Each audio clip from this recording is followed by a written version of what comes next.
ஒரு விசேட செய்தி ஒன்றோடு உங்களை இணைத்துக் கொள்கின்றோம். இந்த செய்தி இலங்கை வாழ் முஸ்லிம் சொந்தங்களுக்கானது. இந்த செய்தியை வழங்குவதா இல்லையா என்று பல தடவைகள் யோசித்துவிட்டு தான் இப்போது இதனை வழங்குகிறேன். நானே காணொளியிலே தோன்றி இதனை உங்களோடு பகிர்ந்து கொள்ள வேண்டும் என்று நினைத்தாலும் அதனுடைய அவசரத்தின் அவசியம் கருதி அதனை இப்போது கேளொளி வடிவத்திலேயே கூறுகிறேன்.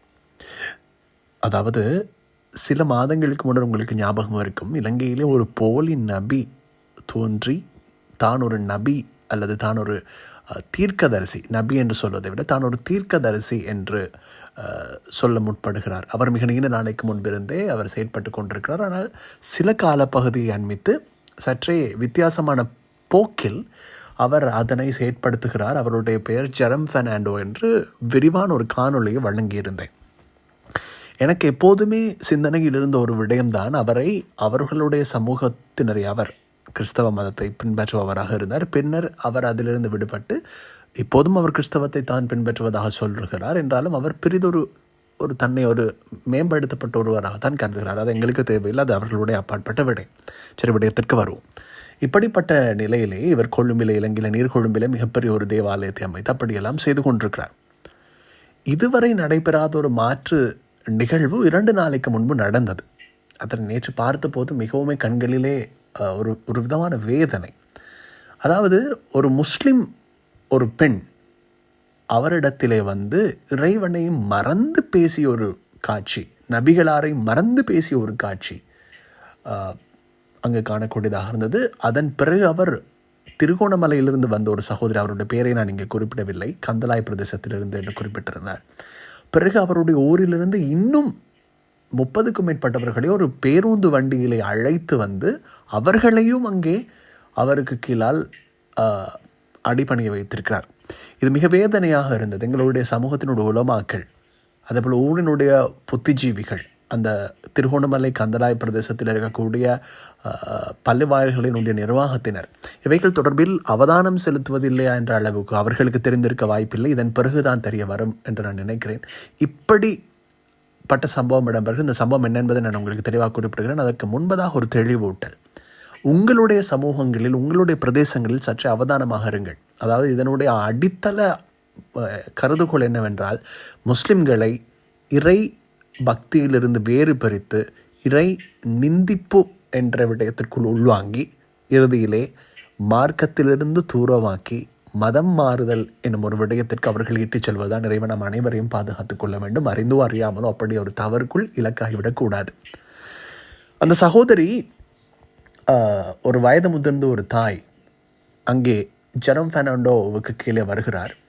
வந்தபோது அவர்களுடைய ஒரு ஆராதனை இடம்பெற்று கொண்டிருக்கிறது. சுகீனமுற்றவர்களை அவர் கையால் பிடித்தவுடன் அவர்கள் சுக நிலைக்கு மீள்கிறார்கள். இதுதான் அவர்களுடைய ஆராதனையினுடைய செயற்பாடுகளில் தொடர்ந்து செல்கிறது. இதனுடைய போலித்தன்மை, உண்மைத்தன்மை தொடர்பில் எல்லாம் பல்வேறு ஊடகவியலாளர்கள் பல்வேறு சந்தர்ப்பங்களிலே சுட்டி காட்டியிருக்கிறார்கள். இது எமது சமூகத்தில் இதுவரை பேசப்படாமைக்கான காரணம், நேரடியாக எமது சமூகத்தவர்களை தாக்குகின்ற செயற்பாடுகள் இதுவரை இடம்பெறவில்லை. ஆனால் இப்போது ஆரம்பித்திருக்கிறது என்பதால் எங்களுக்கு முளையிலேயே கிள்ளி எறிய வேண்டிய நிலை ஏற்பட்டிருக்கிறது. அதற்கு காரணம் எங்களுடைய சமூகத்தவர்களே அதற்கு விலை போவதுதான். அந்த சகோதரியும் தீராத ஒரு வியாதியினால் பாதிக்கப்பட்ட ஒரு சகோதரி என்பது தெரிகிறது. அந்த காணொளியிலே அவரும் அந்த ஆராதனையை பங்கு கொள்கிறார். ஒரு முக்காடிட்டு ஒரு இலங்கையினுடைய புராதன அல்லது பாரம்பரிய முஸ்லிம்களினுடைய தோற்றத்திலே காண்பிக்கப்படுகிறார். அவருக்கு சிங்களம் பேசுவதும் சற்று அசௌகரியமாக இருக்கிறது. பிறகு அவருடைய அந்த காணொளியிலே சிங்கள மொழியிலே அவர் பேசுவது ஆங்கில மொழியிலே ரத்தின சுருக்கமாக என்று சொல்வதை விட அவர் சொல்லாததையும் சேர்த்து அவர்களுக்கு ஏற்றாற்போல் அது அதாவது மறுவாக்கம் செய்யப்பட்டிருக்கிறது, மொழிபெயர்ப்பு செய்யப்பட்டிருக்கிறது என்று வைத்துக் கொள்வோமே. அவர் என்ன அதில் கூறுகிறார் என்றால், மிக நீண்ட நாட்களாக கீழே அமர முடியாத ஒரு நிலைமையில் அவர் இருந்திருக்கிறார். அதே போல் அவருக்கு கால்களை நீட்டி தரையில் உட்கார முடியாத ஒரு நிலை இருந்திருக்கிறது. இந்த ஜெரம் பெர்னாண்டோ என்று சொல்லக்கூடியவரினுடைய ஆராதனையில் கலந்து கொண்டதன் பிறகு அவர் தலையிலே கையை வைத்து அழுத்துகிறார். பிறகு அந்த தாய் கண் மேலே பார்க்கிறது, திடீரென விழுவதை போன்று விழுகிறார். படங்களிலெல்லாம் பார்த்திருக்கிறோம், கையால் பிடித்தவுடன் கீழே விழுவார்கள், அது ஒரு நடிப்பு, அதாவது இது போன்ற ஆராதனைகளிலே. ஆனால் இங்கு இவர் கையால் பிடித்தவுடன் இந்த தாயும் ஏதோ ஒரு சக்தி அவருடைய உடம்புக்குள் செல்வதை போன்றும் அவர் கீழே விழுகிறார். விழுந்து கொஞ்ச நேரத்தின் பிறகு அப்படியே ஆழமரம் சாய்வதைப் போல விழுகிறார். விழுந்து கொஞ்ச நேரத்தின் பிறகு மீண்டும் எழுந்து, அந்த காணொளி பிறகு எடுக்கப்பட்டதாக இருக்க வேண்டும், அவர் கூறுகிறார், இப்போது என்னால் தரையில் அமர முடியும், காலை நீட்ட முடியும், பேச முடியும் என்று கைகூப்பி வணங்குகிறார் அவரை, ஜெரம் பெர்னாண்டோவை. அவர் பேசுகின்ற வார்த்தைகள், நீங்களும் வாருங்கள் ஜெரம் பெர்னாண்டோவுக்கு கீழே, நீங்களும் வாருங்கள், நான் அனுபவித்து விட்டேன், நான் நிறைய மருந்துகள் செய்து பார்த்தேன், உழைத்தவைகள் அனைத்தையும் மருந்துக்கு தான் செலவழித்தேன், எதிலும் குணமாகவில்லை, அந்த மருந்துக்கு பதிலாக இப்போது இங்கு வந்து பார்த்த போது முற்றிலும் குணமாகிவிட்டது, இதனை நீங்களும் அனுபவிக்க வேண்டும் என்பதனால் உங்களுக்கும் கூறுகிறேன், எனவே நீங்களும் வாருங்கள் என்று அவர் அடுத்தவர்களையும் அழைக்கிறார். இந்த காணொளி நீண்டு கொண்டு தான் செல்கிறது என்றாலும் இந்த காணொளியினுடைய தாற்பயத்தை புரிந்து கொள்ளுங்கள். நேரம் செல்கிறது என்பதற்காக இதனை இடைநடுவில் வைத்துவிட்டு சென்று விடாதீர்கள். முழுமையாக இந்த காணொளியை பாருங்கள். ஏனென்றால் உங்களுடைய குழந்தைகள், நீங்கள், உங்களுடைய சமூகம் இது போன்ற விடயங்களிலிருந்து பாதுகாக்கப்பட வேண்டும் என்பதற்காக கூறுகிறேன். இது ஒரு விழிப்புணர்வு காணொளி. அடுத்தவர்களோடும் பகிர்ந்து கொள்ளுங்கள். நான் எப்போதுமே என்னுடைய காணொளியில் அடுத்தவர்களோடு பகிர்ந்து கொள்ளுங்கள் என்று சொன்னது கிடையாது.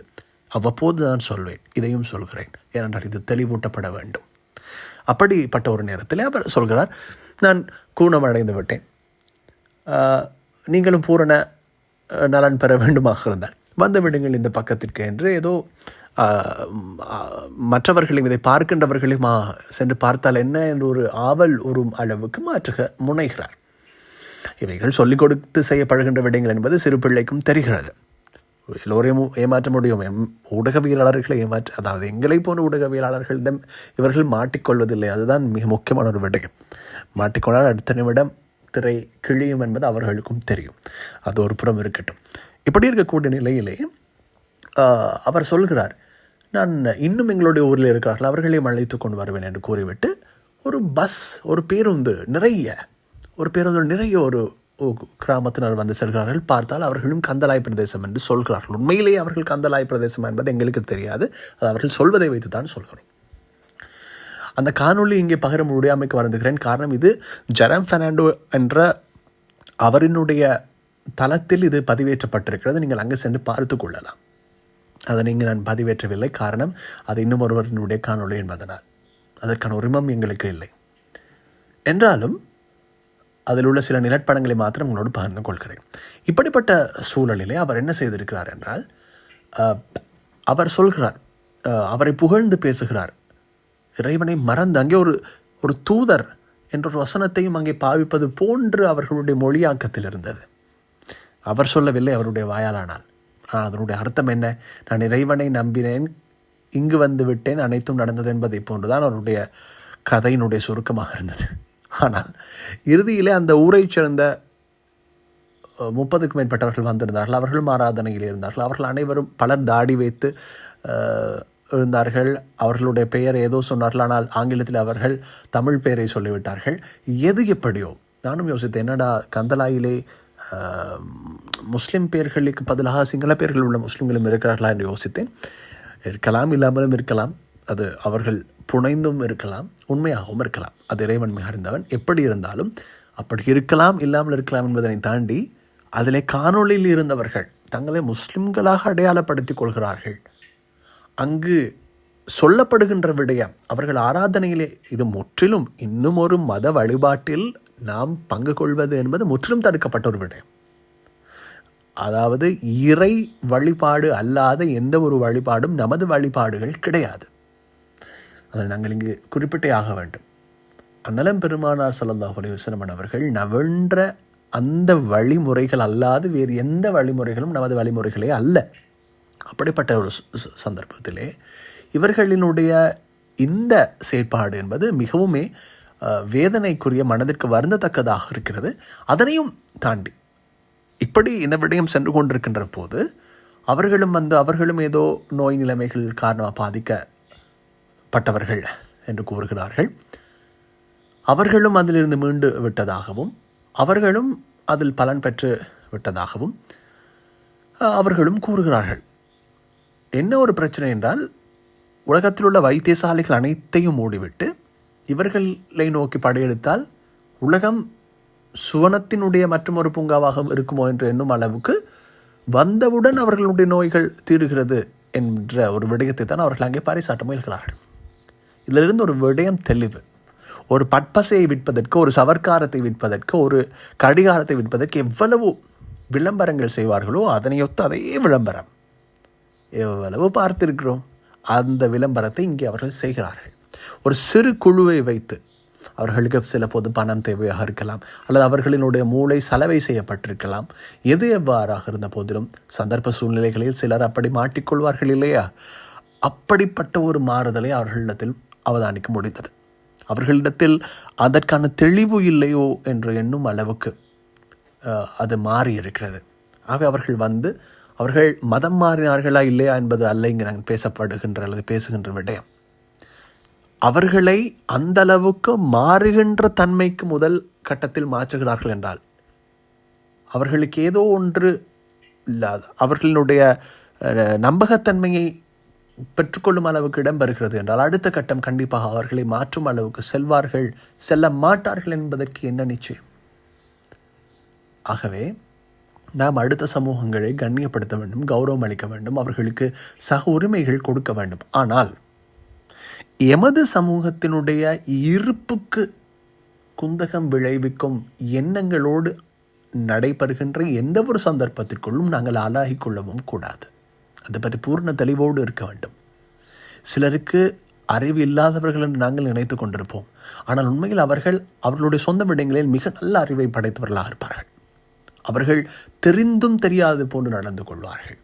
ஆகவே இந்த விடயம் மிக கண்டிக்கத்தக்கதாக இலங்கை ஜம்இய்யத்துல் உலமா சபை, அதே போல இலங்கையினுடைய புத்திஜீவிகள், அதே போல ஊரினுடைய நிர்வாகத்தினர் அனைவரும் இது தொடர்பில் பேச வேண்டும். எங்களுடைய மிம்பர் பிரசங்கம் இடையில் இது தொடர்பில் எல்லோரும் பேசுவது சாலை சிறந்தது என்று நினைக்கிறேன். தொடர்பான விளக்கம் அளித்தலை நீங்கள் எல்லோரிடத்திலும் கொடுங்கள். குறிப்பாக தூர பிரதேசங்களிலே வாழ்கின்ற, வறுமை கோட்டின் கீழ் வாழ்கின்ற பிரதேசங்களிலே இருக்கக்கூடிய உலமாக்கள், ஊரினுடைய புத்திஜீவிகள், பெருந்தகைகள் மிக முக்கியமாக அவதானம் செலுத்துங்கள்.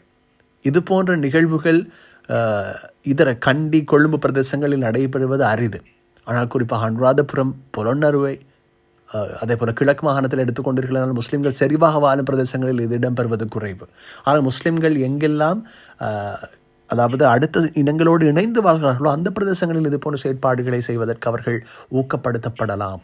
எனவே இப்போது இது திருகோணமலை கந்தலாய் பிரதேசத்திலிருந்து அழைத்து வரப்பட்டவர்கள் என்றாலும் அது உண்மையிலேயே அவர்கள் அங்கிருந்து அழைத்து வரப்பட்டார்கள் என்பது எங்களுக்கு தெரியாது. அவர்கள் சொல்வதை வைத்து தான் சொல்கிறோம். எனவே உங்களினுடைய கிராமத்தில், உங்களினுடைய பிரதேசத்தில் இது போன்ற செயற்பாடுகள் இடம்பெறுகின்றதா என்பது தொடர்பில் மிக மிக அவதானத்தோடு இருங்கள்.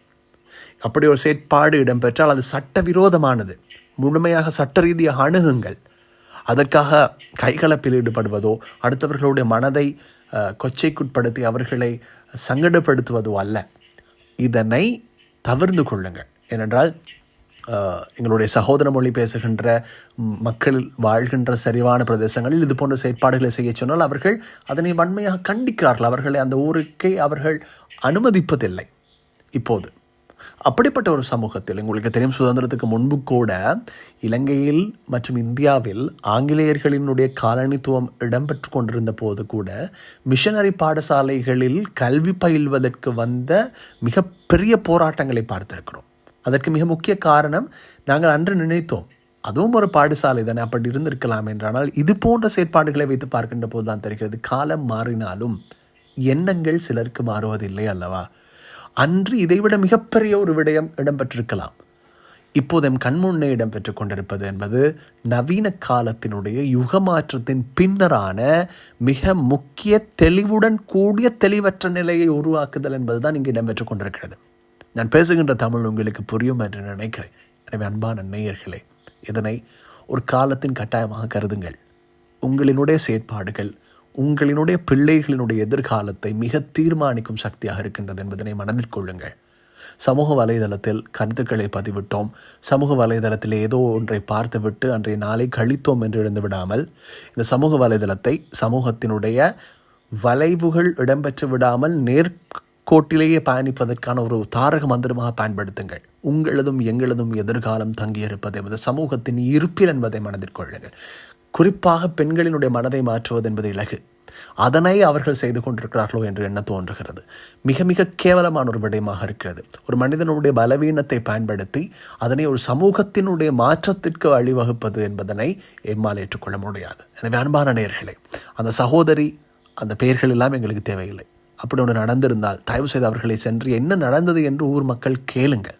என்ன நடந்தது என்பதனை ஊரினுடைய புத்திஜீவிகள் கேளுங்கள். தயவு செய்து அது பற்றிய ஒரு விரிவான தெளிவூட்டல் கண்டிப்பாக சமூகங்களுக்கு அவசியம். தொடர்ந்து மீண்டும் அடுத்த காணொளியிலே சந்திப்போம்.